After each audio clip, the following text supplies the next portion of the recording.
नमस्कार, मैं हूं AK Kashyap. Unified pension scheme का बदलता हुआ स्वरूप आपको देखने को मिल सकता है, इसलिए इस विषय को हमने इस वीडियो में चर्चा किया है क्योंकि 6 ऐसे पॉइंट है जहां पे पेंशन डिपार्टमेंट के द्वारा एक मीटिंग हुआ है जिसमें सेक्रेटरी का कुछ यहां पे स्टेटमेंट भी आया है। ये मीटिंग जो हुआ है आपके यूनिफाइड पेंशन स्कीम के मुद्दे पर हुए हैं और पेंशन एवं पेंशनभोगी कल्याण विभाग के सचिव के साथ बैठक हुए हैं। इस बैठक का क्या परिणाम निकल कर आया है और ये बैठक कब हुआ था और कौन कौन से प्रतिनिधि मंडल जो थे वो कर्मचारियों के तरफ से रिप्रेजेंट कर रहे थे, इस विषय को देखेंगे। 5 अगस्त 2025 को इससे रिलेटेड जो मीटिंग हुए थे, लेकिन इस संदर्भ में 6 ऐसे पॉइंट थे जिसको आप देख सकते हैं कि किस तरीके से इस मीटिंग का जो है आने वाले समय में क्या रिजल्ट निकल कर आ सकता है। 6 ऐसे पॉइंट है, उस पॉइंट को ज़रूर आप देखिएगा।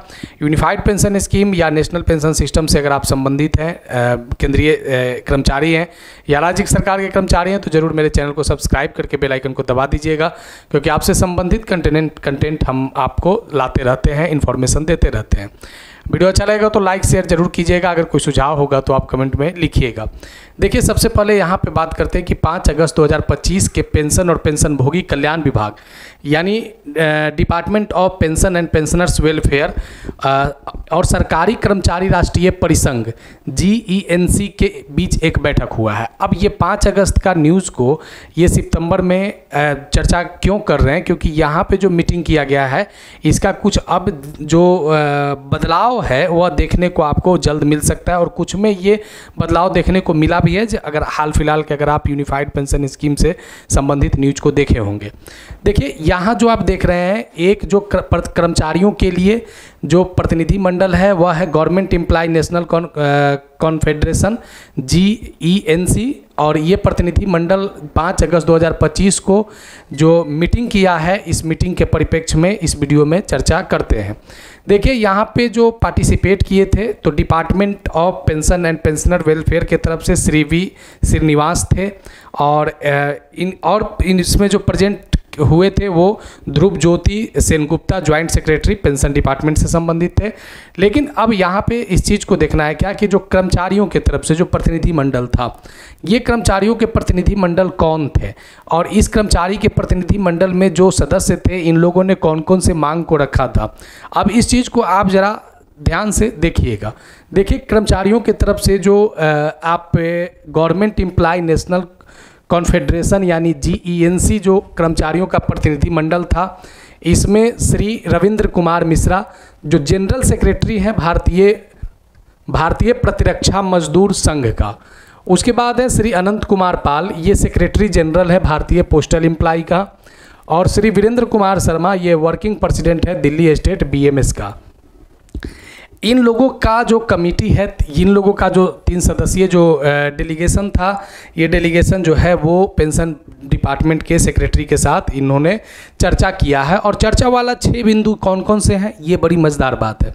चर्चा वाले 6 बिंदु में है, सबसे पहले है कि recovery of employee contribution under unified pension scheme UPS, यानी जो 10% आपके वेतन से जो कटते हैं उस पर चर्चा किया गया है। दूसरा पॉइंट चर्चा किया गया है कि पूर्ण पेंशन के लिए योग्यता सेवा में विसंगति। तीसरा चर्चा है कि UPS के तहत जो VRS है, स्वैच्छिक सेवानिवृत्ति पर पेंशन लाभ से इनकार। और चौथा ऐसा पॉइंट है कि सेवानिवृत्ति पर NPS UPS में से चुनने का एक अंतिम विकल्प। और 5वां पॉइंट है OPS for x trade apprentice in ordnance factory. और 6ठा पॉइंट है छूटे हुए कर्मचारियों को OPS विकल्प का एक मुफ्त अवसर। ये 6 बिंदु ऐसे हैं जिसमें बदलाव आने वाले समय में आप बहुत जल्द देख सकते हैं। एक ऐसा संभावना को तलाशा जा रहा है, क्योंकि जो भी पेंशन डिपार्टमेंट के सचिव सेक्रेटरी के द्वारा जो आंसर दिया गया है, उस आंसर को भी इस वीडियो में देखेंगे कि कितना इन्होंने इस बात को सहर्ष स्वीकार किया है। जो GENC का जो प्रतिनिधि मंडल था, जो डेलीगेशन था 3 सदस्यीय, वो किस तरीके के बात को रखा है। चलिए, सबसे पहले शुरुआत करते हैं यहाँ से। Discussion point of outcome recovery of employee contribution under unified pension scheme. देखिए, ये जो आप देख रहे हैं कि GENC की जो प्रतिनिधि मंडल है, ये यूनिफाइड पेंशन स्कीम के तहत कर्मचारियों के NPS के तरह मूल वेतन से और महंगाई भत्ते से 10% का योगदान करते हैं और सेवानिवृत्ति पर यही राशि कर्मचारियों को वापस करने या पेंशन में समायोजित करने का कोई प्रावधान नहीं है, जिससे वित्तीय नुकसान और असंतोष होता है। क्योंकि अभी अगर आप देख रहे हैं तो सेंट्रल एम्प्लॉय के लिए अगर ओपीएस को छोड़ दे तो 2 पेंशन जो है वह एकदम समानांतर चल रहा है, एक एनपीएस और एक दूसरा यूपीएस। दोनों में मूल वेतन और महंगाई भत्ते का 10-10% कटौती होता है। अब यहाँ पे इसी बात पे चर्चा किया गया है कि जो एनपीएस में जो कटौती किया जाता है वह कर्मचारियों के पेंशन में समायोजित करने का कोई प्रावधान नहीं है, इससे वित्तीय नुकसान होता है। इस पर क्या आंसर आया है देखिए यहाँ पे जो पेंशन डिपार्टमेंट से संबंधित जो सेक्रेटरी थे उन्होंने इस बात को यहाँ पे चर्चा किया, जिसमें इसका जो स्टेटमेंट आया है कि सचिव ने स्पष्ट किया कि यूनिफाइड पेंशन एक परिभाषित अंशदायी और गारंटीकृत पेंशन प्रणाली है। चूँकि यह योजना सेवानिवृत्ति के बाद एक निश्चित पेंशन लाभ प्रदान करती है, इसलिए कर्मचारियों के द्वारा दिया गया अंशदान समग्र योजना संरचना में शामिल किया जाता है। इसलिए यूपीएस के परिभाषित ढांचे के अंतर्गत अंशदान की वापसी व्यवहार्य या अनुमेय नहीं है। जीएनसी के कर्मचारियों के जीएनसी जो कर्मचारी प्रतिनिधि मंडल है, अंशदान उसे वापस मिलने तक, संवाद से संघर्ष तक इस बात को अपनी प्रतिबद्धता जताया है कि ये जो मांग किया गया है 10% का, जो जिसमें चर्चा है कि एनपीएस में तो आप पेंशन में समायोजित नहीं कर रहे हैं, यूपीएस में अब यहाँ सचिव साहब का एक अलग अपना दलील आया कि यहाँ पे हम जो पेंशन दे रहे हैं यूपीएस में वह एक परिभाषित अंशदायी पेंशन है। लेकिन इसके पीछे का जो पार्ट है, इसके छिपे हुए जो बातें हैं वह कर्मचारियों को काफ़ी ज़्यादा नुकसान देता है। एक चीज़ ये माना जा सकता है कि अंशदायी पेंशन है जिसमें assured pension, minimum pension, family pension की बात किया गया है, लेकिन इस चीज़ को लेने के लिए बहुत सारे त्याग करने की ज़रूरत पढ़ते हैं, तभी आपको ये मिल सकता है। जो यहाँ पे इस बात को लिखा गया है कि यूपीएस के परिभाषित ढांचे के अंतर्गत अंशदान की वापसी, यानी जो आपका 10% अंशदान वापस हो रहा है और 18.5% जो यूपीएस में सरकार जमा कर रहा है वह व्यवहार्य या अनुमेय नहीं है, यानी वह अंशदान की वापसी केंद्रीय कर्मचारियों को नहीं वापस होगा। अब देखिए यहाँ, लेकिन इस पर जो कर्मचारी प्रतिनिधि मंडल है उसने इस बात को मेंशन किया है कि अंशदान उसे वापस मिलने तक वो रणनीति जारी रखने के लिए वो प्रतिबद्ध है। यानी आने वाले समय में ऐसा भी आपको सुनने को मिल सकता है कि ऐसा भी आपको सुनने को मिल सकता है कि अंशदान जो है वह वापस हो जाए। अब देखिए यहाँ पे दूसरा जो क्वेश्चन किया गया था पेंशन डिपार्टमेंट की तरफ, जो पूछा गया है कि पूर्ण पेंशन के लिए जो यहाँ पे योग्यता सेवा में विसंगति क्या है। देखिए, पूर्ण पेंशन के लिए 25 साल सेवा को रखा गया था, अभी जो किया गया है वो 20 साल, इसीलिए तो कहा है कि ये अगस्त का चर्चा सितंबर में इसलिए कर रहे हैं कि कुछ बदलाव होते हुए दिख रहे हैं। अब यहाँ पे देखिए विसंगति किया गया कि पूर्ण पेंशन की तो आप बात कर रहे हैं कि 25 साल पे जो आया था कि हम 50% पेंशन जो है पूर्ण सेवा करेंगे तो आपको देंगे, मूल वेतन का 12 महीने का औसत निकाल के। अब इस पर भी चर्चा हुआ है डिपार्टमेंट में, और ये चर्चा जो प्रतिनिधि मंडल हैं उन लोगों ने उठाया इस बात को। तब यहाँ पे जीएनसी ने, यानी जो कर्मचारियों के प्रतिनिधि मंडल है, चिंता जताया है कि यूपीएस के तहत पिछले 12 महीने के औसत का मूल वेतन 50% के बराबर पेंशन प्राप्त करने के लिए 25 वर्ष की योग्यता सेवा अनिवार्य है। ओपीएस में पेंशन की गणना अंतिम प्राप्त वेतन या पिछले 10 महीनों के औसत वेतन के आधार पर की जाती थी, जो भी अधिक लाभदायक होता था। यह असमानता कर्मचारियों की प्रतिकूल प्रभाव डालती है, खास करके कम सेवा अवधि वाले कर्मचारियों पर। अब ये जो बातें यहाँ पे आया है कि अगर आप 50% जो आप पेंशन दे रहे हैं 25 वर्ष की सेवा के बाद, खैर अब इसे 20 साल तो 50% पाने के लिए 20 साल की बात किया गया है, लेकिन कहा गया यहाँ पे कि आप यूपीएस में 12 महीने का औसत आप कर रहे हैं, लेकिन ओपीएस में जस्ट इसके उलट है। ओपीएस में क्या है कि 2 विकल्प, या तो अंतिम जो प्राप्त वेतन हो रहा है उसका पेंशन गणना में 50%, या जो 10 महीने का जो औसत आता है, अब यहाँ पे जो भी लाभदायक होता है वो दिया जाता है। ये बात को उठाया गया प्रतिनिधि मंडल के द्वारा। अब इस बात पर क्या सचिव का जवाब आया है, तो देखिए यहाँ पे सचिव ने चिंता व्यक्त की और कहा कि यूपीएस में इन प्रावधानों को हम पुनः जांच करेंगे, यानी आने वाले समय में ये जो 12 महीने का औसत वाला है ये बदलकर 10 महीने हो सकता है और इसको थोड़ा सा और लोक लुभावना बनाया जा सकता है। अब देखिए यहाँ पे आगे चर्चा करेंगे तीसरा जो पॉइंट है कि यूपीएस के तहत स्वैच्छिक सेवानिवृत्ति पर पेंशन लाभ से इनकार। देखिए वीआरएस का मुद्दा एक संबंधित इसलिए ज़्यादा बड़ा इशू है क्योंकि केंद्रीय कर्मचारियों में वीआरएस जो है वह सबसे एक दिलचस्प सेवानिवृत्ति होता है। अब यहाँ पे देखिए हुआ क्या था कि जब 25 वर्ष पे 50% रखा गया था तो ये डिमांड उठा था कि वीआरएस को लेकर 20 वर्ष किया जाए। यहाँ पे इसी बात को जीएनसी यानी प्रतिनिधि मंडल ने उठाया है कि यूपीएस के तहत जो स्वैच्छिक सेवानिवृत्ति पर पेंशन लाभ से इनकार किया जा रहा है।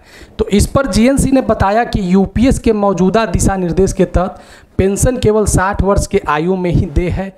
यहाँ तक कि उन लोगों के लिए भी जो सेवानिवृत्ति समान तिथि से पहले जो वीआरएस के विकल्प चुनते हैं, इससे सेवानिवृत्त होने वाले कर्मचारियों को आर्थिक रूप से असुरक्षित स्थिति पैदा होती है, जिन्हें वर्षों तक बिना पेंशन का इंतजार करना पड़ता है। अब देखिए इस विषय को अगर आप देखते हैं इस तरीके से कि अगर कोई केंद्रीय कर्मचारी अगर 28 वर्ष के अवस्था में अगर वो सर्विस में जाता है और 20 वर्ष की सेवा के बाद वो 48 ईयर पे या 50 ईयर तक अगर वो वीआरएस ले लेता है तो यहाँ पे इसका जो पेंशन की जो शुरुआत है वह 50% नहीं हो पाएगा।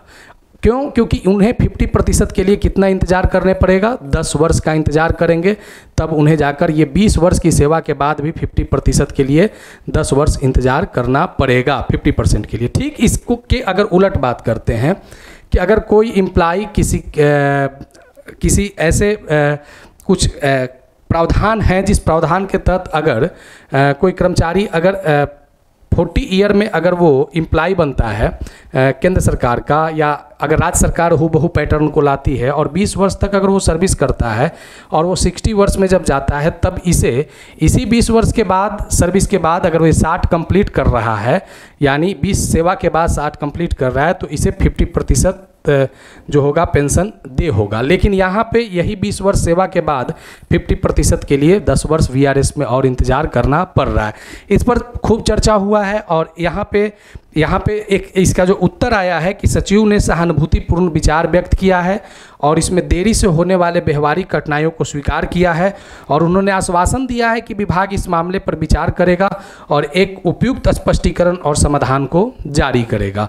ये वीआरएस वाले के लिए आने वाले समय में कुछ महत्वपूर्ण बातें हो सकते हैं कि जो आपको वीआरएस के मुद्दे पर जो सबसे ज़्यादा जो एक इशू बना हुआ था इसमें बदलाव देखने को मिल सकता है।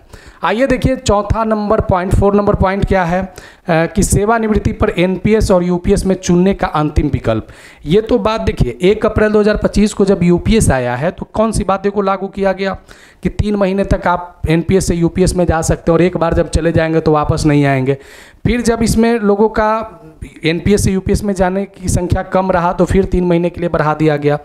सितंबर लास्ट तक उसका डेट निर्धारित किया गया है और 1% मात्र पूरे एनपीएस सब्सक्राइबर का मात्र 1% लोग यूपीएस में आया है। अब सरकार ने कहा कि एक बार एनपीएस से यूपीएस में अगर आप चले गए हैं तो एक बार आपको यूपीएस से एनपीएस में हम फिर जाने देंगे। लेकिन इस विषय को किस तरीके से यहाँ पे उठाया गया है, देखिए यहाँ पे उठाया गया है कि सेवानिवृत्ति पर एनपीएस और यूपीएस में चुनने का अंतिम विकल्प क्या होगा।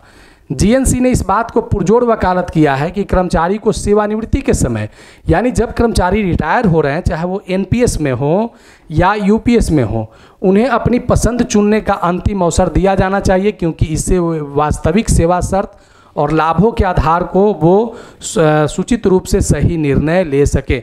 ये एक महत्वपूर्ण बात है। यानी अगर एनपीएस सब्सक्राइबर अगर चाहे, जिस तरीके के प्रतिनिधि मंडल ने बात रखा है कि अगर एनपीएस कर्मचारी अगर चाहे तो वह अंतिम सेवानिवृत्ति के अंतिम दिन तक वह एनपीएस में बना रहे और उसका विकल्प खुला रहे, वह यूपीएस में जा सके। अगर यूपीएस कर्मचारी है उसका विकल्प खुला रहे और वो एनपीएस में जा सके, वो अपने आप को इसको तौल सके कि कौन हमारे लिए बेहतर है, एनपीएस बेहतर है या यूपीएस बेहतर है। तो इस पर जो पेंशन डिपार्टमेंट के सचिव का जो सुझाव आया है कि सुझाव सार्थकता को स्वीकार किया गया और कहा गया कि विभाग सेवानिवृत्ति से 1 वर्ष पूर्व कर्मचारियों के अंतिम विकल्प का अवसर प्रदान कर सकता है। यानी अब किसी भी तरीके का कोई जल्दबाजी आने वाले समय में नहीं होगा अगर इस बात के सुझाव को अगर सही तरीके से अगर इसे लागू कर दिया जाता है। यानी 1 वर्ष सेवानिवृत्ति के 1 वर्ष पहले आपको डिसाइड करना होगा कि आप एनपीएस में रहेंगे या यूपीएस में रहेंगे, अगर ये प्रावधानित होता है तब। आप देखिए यहाँ पे एक बात पे और चर्चा किया गया कि OPS for x trade apprentice in ordnance factory. देखिए कुछ ऐसे एम्प्लॉय रहे थे जिनकी विज्ञापन हो या उनकी नियुक्ति हो वो एनपीएस लागू होने से पहले हो जाने चाहिए थे, लेकिन किसी कारणवश उन लोगों का विभाग के देर के कारण, लेट लतीफ़ी के कारण उन लोगों का रुक गया था। अब रुका तब क्या हुआ कि एनपीएस लागू हुआ तो वे लोग स्वतः एनपीएस में आ गए, लेकिन बाद में इस चीज़ में कुछ बदलाव किया गया है और इसी तरीके के जो एक्स ट्रेड अप्रेंटिस जो ऑर्डिनेंस फैक्ट्री से संबंधित थे उन लोगों से संबंधित भी यहाँ पे पेंशन डिपार्टमेंट के पास इस बात को रखा गया है और ये अंडर ओपीएस ये लोगों को कवर करने की बात यहाँ पे किया गया है। अब देखिए कि छूटे हुए कर्मचारियों को ओपीएस विकल्प का एक मुफ्त अवसर, ये बात भी जीएनसी के प्रतिनिधिमंडल ने यहाँ पे उठाया है और 6 ऐसे महत्वपूर्ण क्वेश्चन जो बात चले हैं, वाकई ये कर्मचारियों के लिए आने वाले भविष्य में एक अच्छा मानक को तय कर सकता है। जिस तरीके के बात को यहाँ पे उठाया गया है जीएनसी प्रतिनिधिमंडल के द्वारा, एक बेहतर विकल्प हो सकता है आने वाले समय में। आने वाले समय में ये ओपीएस का तो समानांतर नहीं बन सकता है, लेकिन यूपीएस और एनपीएस में जो एक उपभोग की स्थिति था, जिस तरीके की बातों को रखा गया है, अगर ये कुछ पॉइंट 2 नंबर पॉइंट, 3 नंबर और 4 नंबर पॉइंट जो है वो आपको बहुत जल्द क्लियर होता हुआ दिख सकता है। छूटे हुए कर्मचारियों को ओपीएस विकल्प का एक मुफ्त अवसर, जीएनसी ने विभाग के उस पात्र कर्मचारियों को एक और अवसर देने का आग्रह किया है कि जो तकनीकी या प्रक्रियात्मक कारणों से ओपीएस के लिए अपने विकल्प को नहीं चुन सके थे। तो इस पर सचिव ने आश्वासन दिया है कि संबंधित मंत्रालय विभाग द्वारा ये प्रस्ताव उचित औचित्य इस बात को पुष्टि करने वाले प्रमाण पत्र के साथ अग्रेसित किया जाए और कोई अन्य सामान्य मामला लंबित नहीं है, कार्मिक प्रशिक्षण विभाग द्वारा सहानुभूतिपूर्वक विचार किया जाएगा। यानी ये मसला उन लोगों के लिए है जो ओपीएस था लेकिन उनकी वैकेंसी अपॉइंटमेंट में देरी हुई और जिस कारण से एनपीएस में आना पड़ा या अभी यूपीएस में होंगे, तो उन लोगों के लिए फिर से एक ओपीएस का विकल्प खोला जा सकता है। अब ये जो महत्वपूर्ण रूप से जो बात देखे हैं, ये जो चर्चा हम इसलिए यहाँ पे लाए हैं क्योंकि ये सब बातें जो चले हैं सेंट्रल एम्प्लॉय के लिए, जिसमें 2 नंबर पॉइंट पूर्ण पेंशन के लिए योग्यता सेवा में विसंगति, यूपीएस के तहत स्वैच्छिक सेवानिवृत्ति पेंशन लाभ से इनकार और सेवानिवृत्ति पर एनपीएस यूपीएस चुनने का अंतिम विकल्प, 2, 3 और 4 नंबर पॉइंट आप बहुत जल्द देख सकते हैं कि जिस पर कुछ बदलाव हो सकता है, क्योंकि ऐसा एक इंडिकेशन दिया गया था। तो आने वाले समय में यूनिफाइड पेंशन स्कीम के स्वरूप में क्या परिवर्तन होता है, कितना बदलाव होता है, कितना इसमें ठहराव आता है या कितना इसमें तीव्रता आती है, ये सब बात आगे सरकार के नीति निर्धारण में देखने को मिलेंगे। अगर नए जुड़े हैं, केंद्रीय कर्मचारी रहे हैं या सेवानिवृत्त हो गए हैं, तो ज़रूर मेरे चैनल को सब्सक्राइब कर लीजिएगा। और राज्य भी अगर यूनिफाइड पेंशन स्कीम को अगर लागू करता है तो उस कंडीशन में राज्यों के लिए भी, कर्मचारियों के लिए भी ये महत्वपूर्ण हो सकता है। नए जुड़े हैं तो जरूर सब्सक्राइब कीजिएगा, वीडियो अच्छा लगा है तो लाइक शेयर जरूर कीजिएगा, सुझाव होगा तो कमेंट में लिखिएगा। मिलेंगे आगे नेक्स्ट वीडियो नेक्स्ट टॉपिक में। धन्यवाद।